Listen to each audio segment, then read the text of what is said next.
Okay, now you have your niche, you've written your book, and you know who it's aimed at. The next question is how you go about turning it into an actual Kindle book. The good news is that this process is quite simple, though there are some things that you need to keep in mind.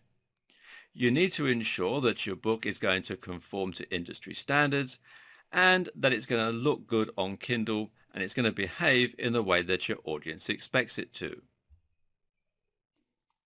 Specifically, you should aim to stick to Amazon's formatting guide.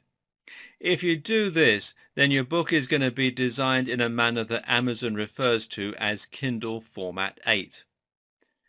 So the first thing you need to do is to take your content and dump it into a Word document. Now, ideally, your content will already be in Microsoft Word format.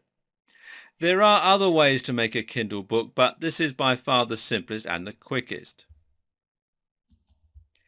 If you don't already have Word, then it's a great investment and one that's certain to be worth your while.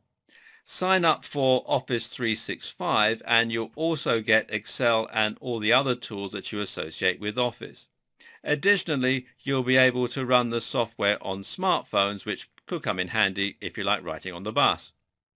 Alternatively, you can try one of the free Office suites out there, like LibreOffice.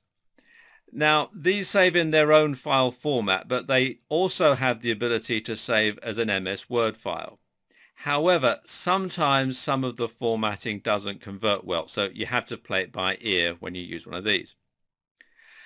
Now make a note of the following points as they're kind of crucial. And the first is the file format. The file format that you're going to create your book in is DOC or DOCX. As we'll see later on, Amazon can automatically convert this for you. However, if you want to add in guide pages, etc., then you eventually want to save your file as a web page filtered or web page. This should create an HTML format file and it will allow Kindle to understand all of the different reference elements, etc. This is easy to do in Word. You simply select that option instead of .doc when saving as. Just make sure that you're completely happy with the final layout and the product before you go ahead. Then there's fonts. Now, Word will apply paragraphs, indentations, etc. by default, and you can use these as you wish, along with bold, etc. Be careful though. If you apply a special font, then it might not be supported by Kindle. Avoid downloading unique OTF files, tempting though it might be. Then there's images. Now, images must be JPEG format and they must be inserted into the center of your page. You must insert them, not copy and paste them from another source. So that means selecting Insert and then Picture. Then there's pages. To start a new page, you can use a page break. Now, this will normally go at the end of each chapter, for instance. Note that different screen sizes make things like images a little unpredictable, so don't get too attached to your specific layouts. A very useful feature to add to your book is an active table of contents, and this will enable your readers to see everything that's in the book, but it'll also enable them to jump to the relevant page simply by clicking that item on the menu. And the great thing is that Word makes this incredibly easy. All you need to do is to use heading 1, which is found on the Home tab, whenever you write a chapter heading, and heading 2 or heading 3 for your subheadings. At the end, you can then click the References tab and then choose the menu style that you like. This will now not only generate your table of contents, but it will also be active so that people can jump anywhere in your book. Make sure that you update the table of contents every time that you update your book. Even if you're just changing the size of the font, you need to make sure that you keep the table up to date. Then there are bookmarks. Go to Insert and then Bookmark in order to add reference points to your book. Kindle will understand bookmarks called Start and bookmarks called TOC, table of contents, and that will let your readers jump to that point from anywhere in the book. And these are known as guide pages.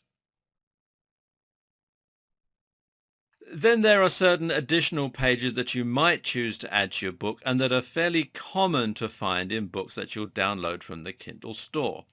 And these include a title page, and this is a centered title with your subtitle and your name, or the author's name if you're not they. A copyright page, and you can include any copyright or legal notices here. Note that you automatically own the copyright to anything you create yourself.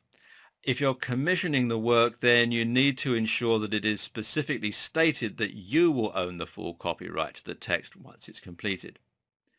You can add a dedication, and this is up to you, but it can be a nice touch that adds professionalism.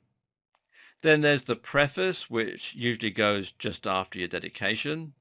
A prologue, and that's a little introduction that's normally inserted just after the preface. Bibliographies, appendices, notes, and glossaries. And you can also choose to include adverts for your other books in the back pages.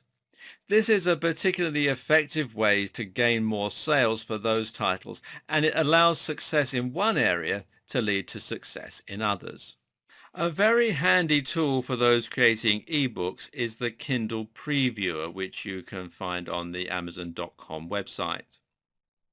This will allow you to install a tool on your PC or Mac that will let you preview how your book is going to look and function. Note that creating a textbook might require some more advanced formatting features. In that case, you can use the Kindle Textbook Creator. And this is another free tool, and it also comes with an inbuilt previewer. It's currently only in beta, however.